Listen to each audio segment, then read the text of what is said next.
So in this video we're going to develop the equation for a sphere.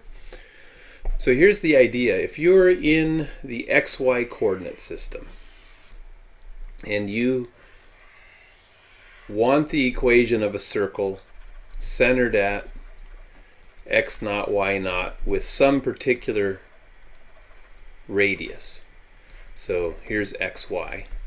Then what we know is how to calculate the distance between 2 points. So if I have any arbitrary point in the xy plane, we know that the distance, I'm going to write it down here, we know that the distance between 2 points is going to be the square root of the sum of the squares, and this is just an application of the Pythagorean theorem, of the differences between the x coordinates and the y coordinates. So we would do x minus x naught and y minus y naught. And this would give us the distance between the point x naught, y naught, and xy.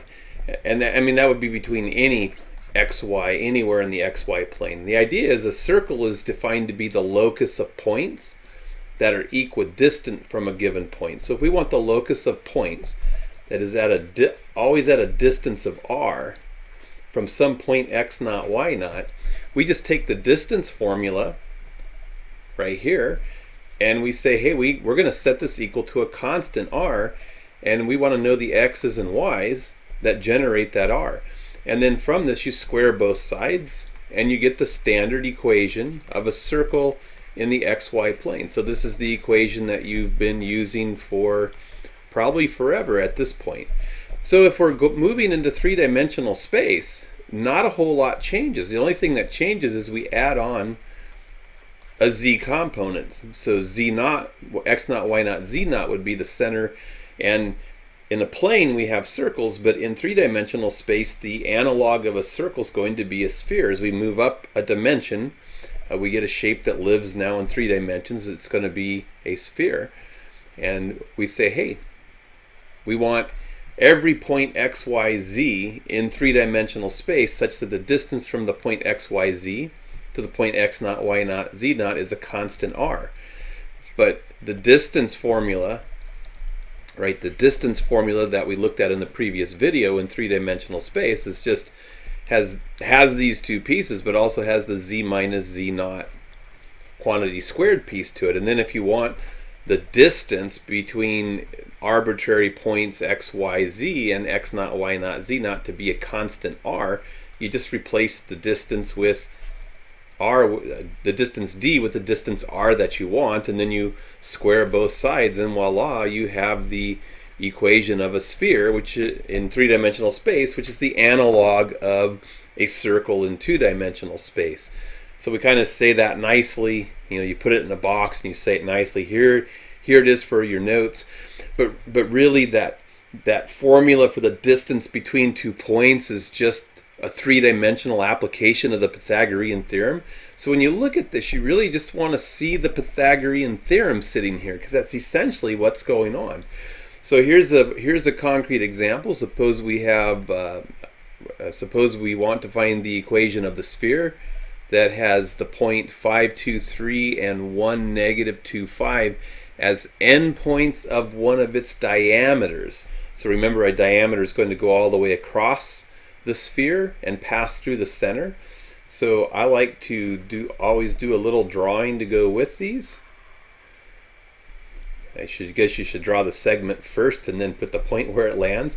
So if this is the point right here, let's say 1, negative 2, 5 in 3-dimensional space, and this is the point 5, 2, 3 in 3-dimensional space, and we want to find the equation of the sphere, we know that the middle of the sphere is going to be at the center of its diameter.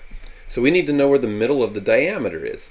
But remember, the middle of a line segment is just the average of the x distances, the average of the y distances, and now it's going to be the average of the z distances. We want to know what is the average of each of the x, y, z values, and to compute a mean average. So to find the midpoint, we're just computing a mean average. We say, hey, what's the average x value between here and here? Because the mean average x value will be the x coordinate of the center. And we know how to calculate a mean average. We take the sum of the data points and we divide it by how many data points there are. We take the sum of the y coordinates, 2 plus -2. We find the sum and then divide by 2 because there are 2 data points there.